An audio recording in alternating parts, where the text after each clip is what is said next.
Hi all. So today we will learn about beneficial uses of microorganism in food. So we use microbes in fermentation. What is fermentation? Basically, fermentation is a gentle bubbling or boiling action with the production of carbon dioxide. Usually 1 mole glucose will produce 2 mole alcohol and 2 moles of carbon dioxide. And anaerobic breakdown of organic substrate by enzyme system in which the final hydrogen acceptor is an organic compound. For example, we can see here pyruvic acid to lactic acid.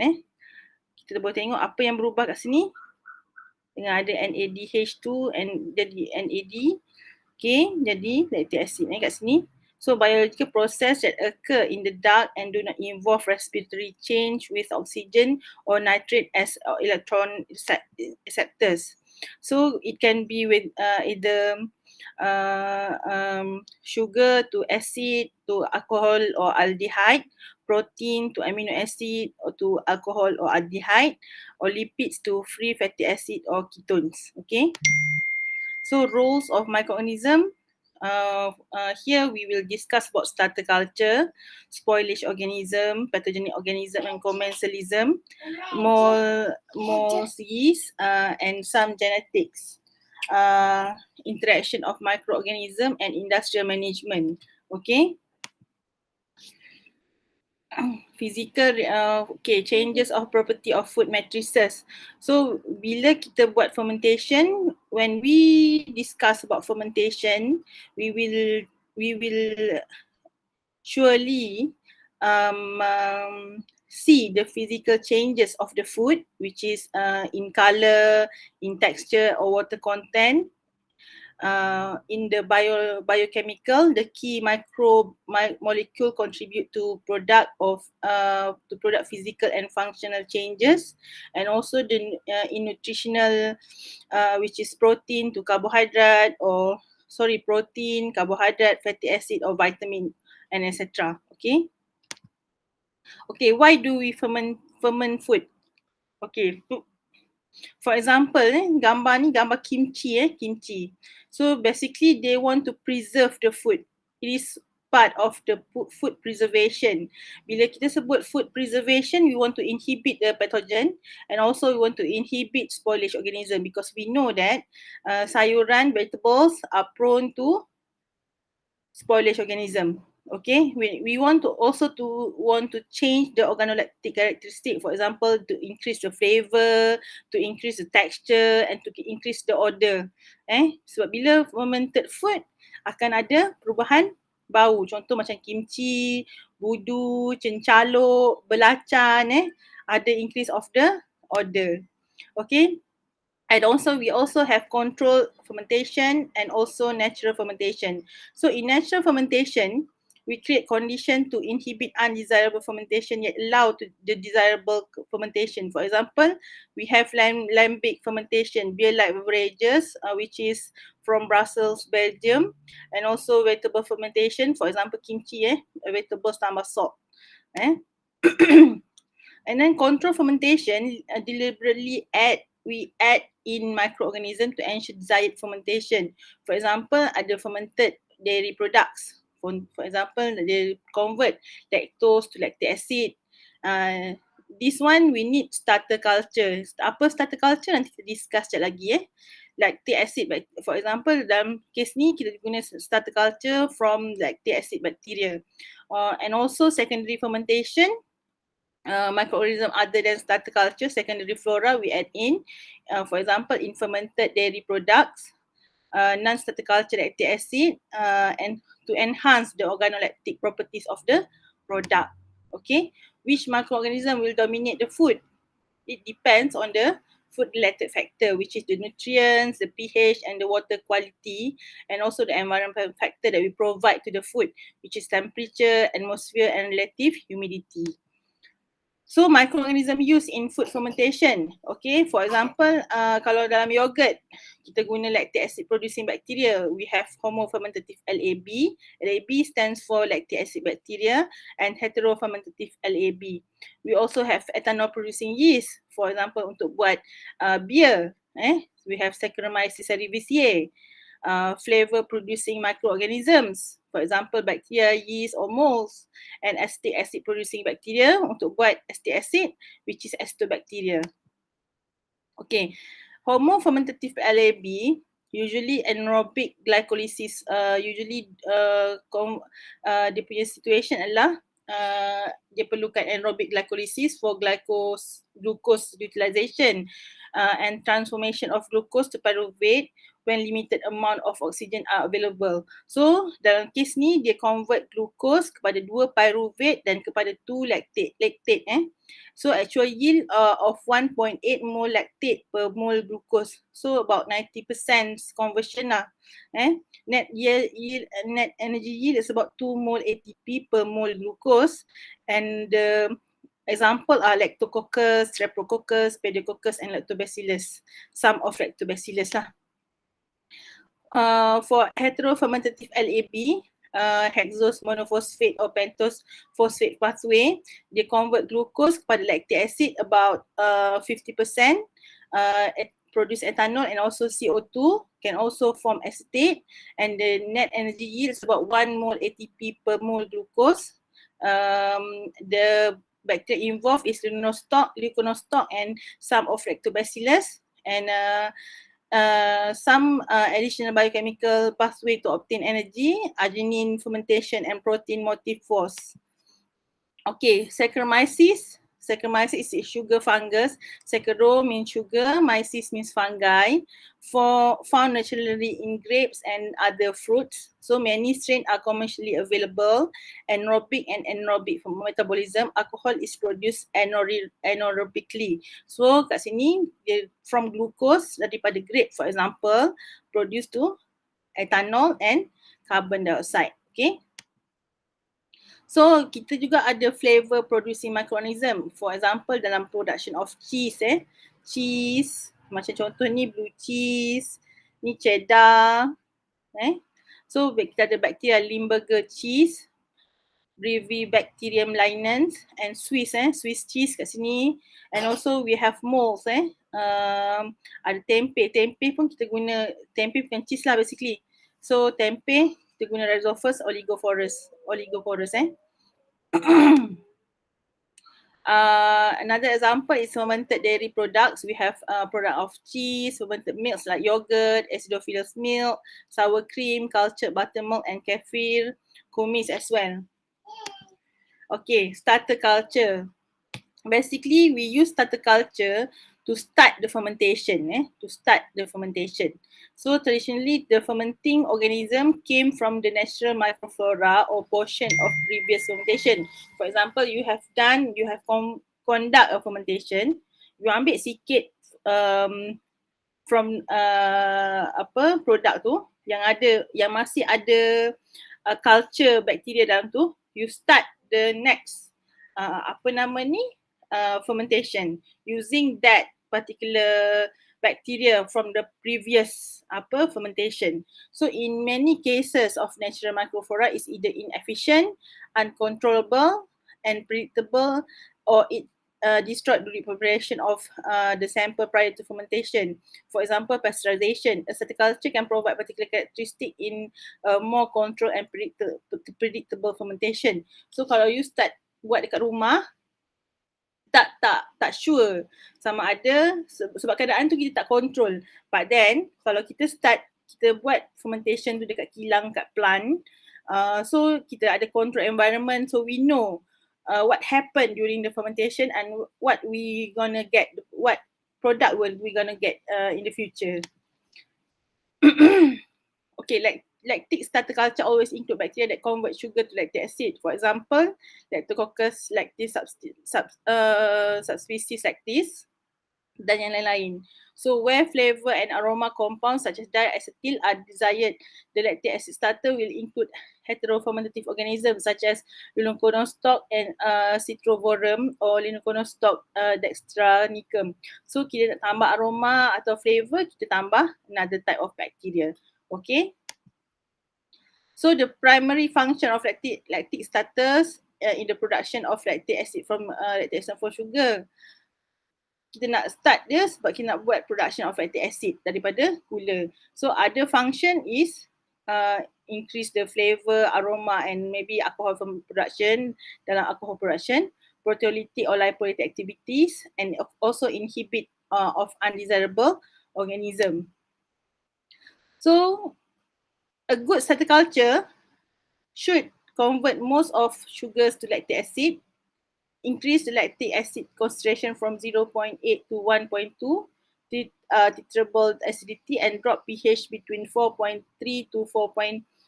Between 4.3 to 4.5. Acidic lah So food scientists frequently use the ability of bacteria cell to grow and form colonies on solid media to isolate bacteria from food, to determine what types and how many bacteria are present. So kat sini kita boleh tengok lah daripada starter culture tu, kita ambil sikit, kita boleh grow dekat plate. Okay.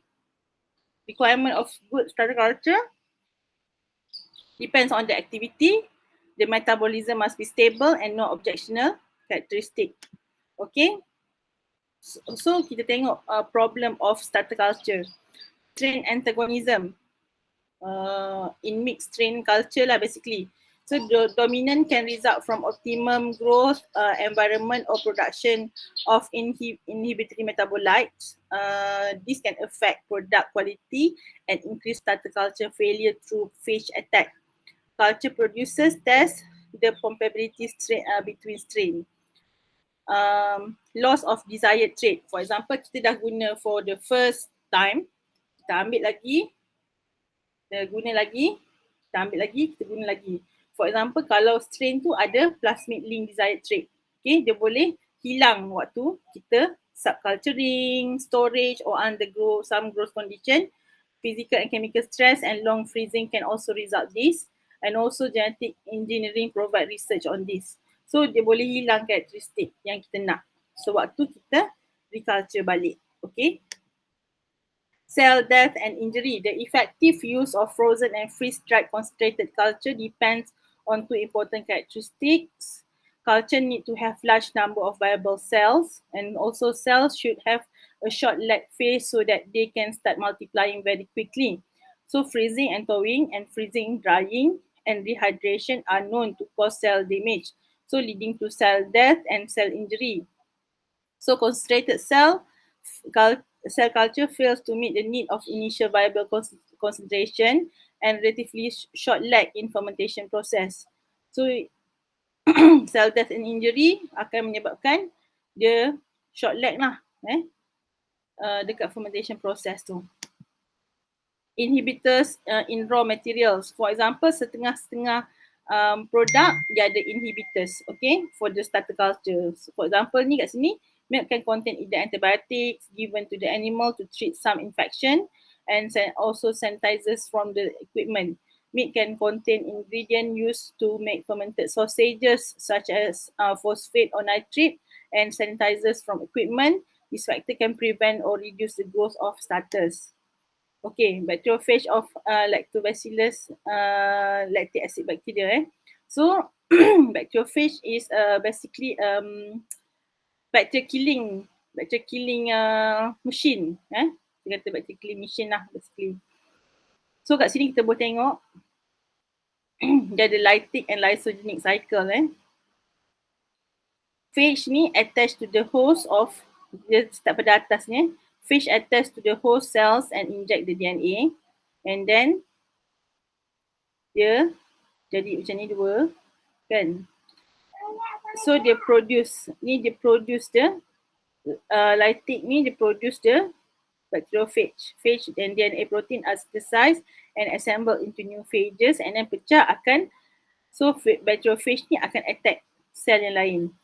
Meanwhile, in the lysogenic cycle, the Prophage may excise from the chromosome by another recombination event initiating a lactic cycle. So dia bergabung kat sini So dia mungkin akan jadi binary fission. Sorry. Ini start dekat mana start dekat sini. So yang ni dia akan pergi dekat prophage and then cell reproduce normally copying the prophage, ada dua, and then the prophage may excise from the chromosome by another recombinant event initiating a lactic cycle. So dia pecah balik. Mungkin dia pecah balik and then dia cycle balik yang lysogenic cycle ni. Okay, probiotic and prebiotic. So what is the difference between probiotic and prebiotic? So kena ingat, prebiotic is food, probiotic is bacteria. Okay, prebiotic are non-digestible food ingredient that stimulate the growth of or activity of bacteria in the digestive system which are beneficial to the health of the body. So prebiotic is a selectively fermented ingredient that allows specific changes both in the composition and or activity in the gastrointestinal microflora that confers benefit upon host well-being and health. So basically prebiotic ni makanan, probiotic is the bacteria. Okay. So the definition of probiotic: live microorganism which when administered in adequate amount confer a health benefit on the host. Okay. Probiotic are not the same thing as prebiotic, non-digestible food ingredient that selectively stimulate the growth factor and or activity in the beneficial microorganism already in colon. When probiotic and prebiotic are mixed together, they form a symbiotic. Okay. So ni ada definition dia lagi.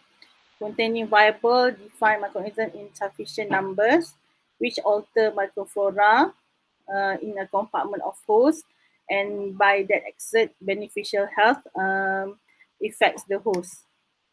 So types of probiotic bacteria: most probiotic bacteria are similar to those naturally found in human digestive system.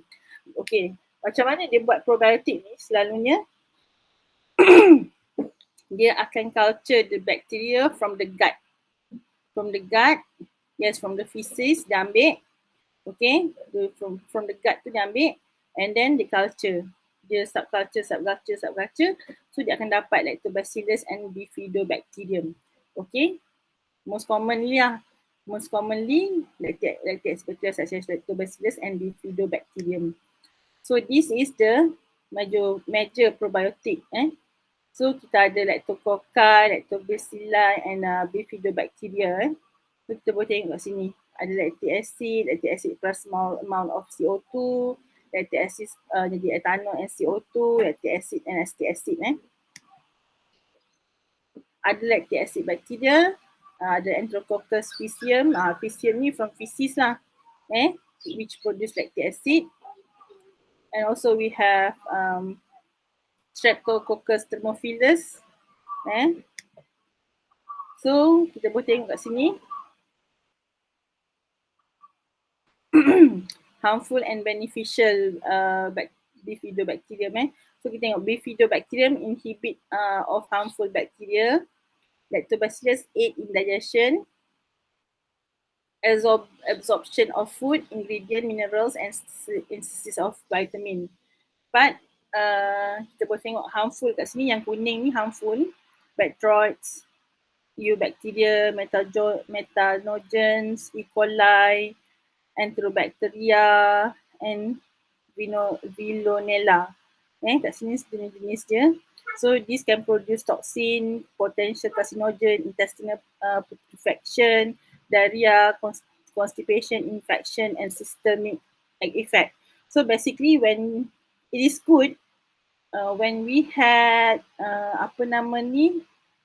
food poisoning, kita ambil probiotik. Probiotik untuk lawan the bad bacteria tu, because dia ada dia punya natural natural apa nama ni? Natural sifat which can inhibit the harmful bacteria tu and stimulate the immune system. Okay. So, basic studies of probiotic bacterial culture collection, more than 600 strain. We have Bifidobacterium, Lactobacillus, Streptococcus, Leuconostoc, and others. So, numerical classification on the basis of phenotypic properties, fermentation abilities, API 50 CH test. So, API ni macam kit lah, kit yang mana kita guna untuk isolate lactobacillus. Characteristic morphological features and cluster analysis of isolate and reference strain, presence of highly conserved sequence of DNA region coding 16S RNA with using species specific primer in PCR. So main families of lactic acid bacteria, kita ada lactobacilli in small intestine and bifidobacteria in large intestine. Okay, function of probiotic, kita boleh provide colon cancer. Some strain of lactic acid may exert anti-carcinogenic effect by decreasing the activity of enzyme called beta-glucuronidase, which can generate carcinogen in digestive system. Lower rates of colon cancer among higher consumers of fermented dairy products have been observed in some population studies, and also managing lactose intolerance. Okay, lactose intolerance ni nanti kita discuss apa nama ni hari Selasa. As lactic acid actively convert lactose into lactic acid, ingestion of certain active strain may help lactose intolerant individuals to tolerate more lactose than what they would have otherwise. So ni ada boleh kita tengok colon cancer selalunya berada di sini. Colon polyp. And also we can use probiotic to lower the cholesterol level, a range of lactic acid able to lower serum cholesterol level, lowering blood pressure. Several small clinical trials have shown that consumption of milk fermented with various strain of LAB can result in modest reduction in blood pressure and also improving immune function and preventing infection because they protect against pathogen by means of competitive inhibition, competing for growth. Okay, they may improve immune function by increasing the number of IgA producing plasma cells, increasing or improving phagocytosis, as well as increasing the proportion of T lymphocyte and natural killer cells. Clinical trials have demonstrated that probiotic may decrease the incidence of respiratory tract infection and dental caries in children. Also, it can be used in treatment and prevention of acute diarrhea. For example, L-rhamnosum and L-reuteri has been shown to shorten the duration of rotavirus diarrhea in some studies, and also administration of Bifidobacterium bifidum has been shown to prevent rotavirus-induced diarrhea and others. Okay, and also in allergic responses and also vaccine adjuvant. Okay, it can also be used in reducing inflammation, improving mineral absorption, prevent harmful bacterial growth under stress, and also irritable bowel syndrome. So a probiotic application in a food product, probiotic are showing up in milk, cheese, fresh juices, ice cream, frozen yogurt. Sebab kita tahu all the benefit of probiotic, so they add in all the probiotic inside the food. Since probiotic are living organisms, heat-treated food such as baked product and processed food are not good candidates. So biasanya yang sejuk lah. Animal feed additive, more popular in poultry and aquaculture after the ban in feed antibiotic. So benefit of feeding live organism, including decreased occurrence and duration of diarrhea, immunostimulation, pathogen resistance, and maintenance of mucosal integrity. We also have probiotic in personal care products. We also have probiotic in skincare products, liver transplant. Patient receive nutrition immediately post-operatively. Results duration of antibiotic therapy was significantly shorter. Early nutrition supplemented with a mixture of lactic bacteria and fibers reduces bacterial infection rates following liver transplantation. For example, here kita boleh tengok probiotic products ni, dietary supplement, freeze-dried powder, in capsule and in liquid or foods in yogurt, fermented and unfermented milk, miso and tempeh, some juices and soy beverages and cereal and nutritional snack bars.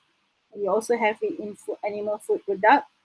Sebab sekarang ni orang lebih suka probiotic instead of antibiotic, and also personal care products. So the mechanism of lactic acid bacteria, kita boleh tengok kat sini. So lactic acid bacteria act as shield-like and mass receptor site for pathogenic bacteria. So dia dekat kat sini, bakteria jahat tak boleh serang lah, pathogenic bacteria tak boleh serang. And then acceptor as shield and mass receptor site for enterotoxinogen pathogen, and also adhere to intestinal cell and protect them from pathogenic bacteria. Okay. Requirement of probiotic: it must be alive, it must be safe, must deliver a measured psychological impact and survival of gastrointestinal tract transit, and it must not restricted for food application saja. Dia boleh diguna untuk facial or skincare products.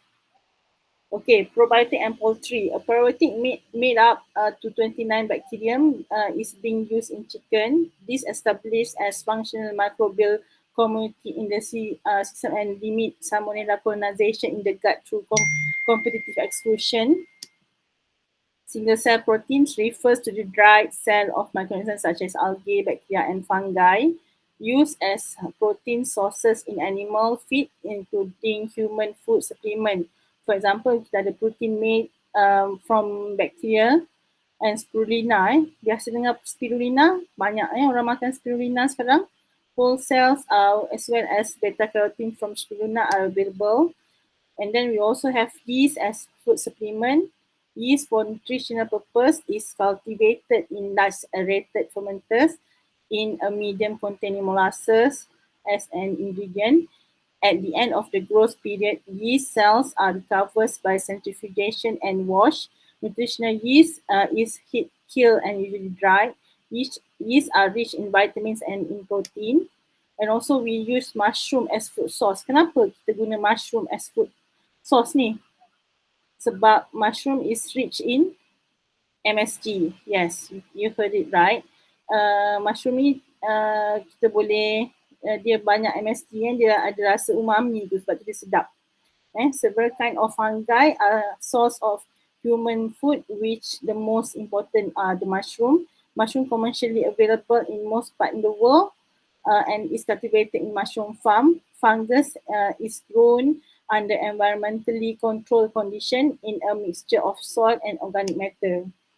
Okay, that's all for today. What I want you to do for what